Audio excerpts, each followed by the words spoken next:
Football বিশ্বকাপের উন্মাদনা মাঠে গড়ানোর আগেই উৎসবের আমেজ শুরু হয়েছে চিলির সান্তিয়াগোতে।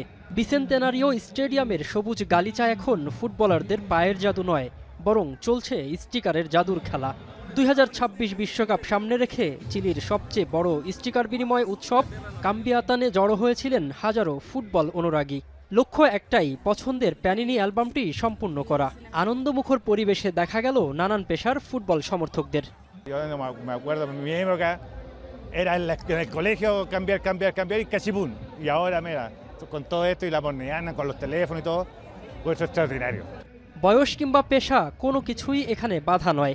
ছোট শিশু থেকে শুরু করে বিশ্ববিদ্যালয়ের শিক্ষার্থী সবাই মেতেছেন এই আনন্দযজ্ঞে। চিলি এবারের বিশ্বকাপে অংশ না নিলেও চিলিয়ানদের ফুটবল প্রেম বা বিশ্বকাপ নিয়ে আগ্রহে বিন্দুমাত্র কমতি নেই। Mi hermano se compró al tiro el álbum apenas salió y hemos comprado láminas por todos lados, entonces súper bueno igual que aquí podamos hacerlo, aunque no vamos al mundial. এই উৎসবে শুধু চিলির নাগরিকরাই নন, এসেছিলেন প্রতিবেশী দেশ আর্জেন্টিনার অসংখ্য ফুটবল ভক্ত। আর তাদের এই স্টিকার মেলানোর পেছনে কাজ করেছে এক অদ্ভুত কুসংস্কার ও শিরোপা ধরে রাখার স্বপ্ন। Cuando fue el Mundial del 2022,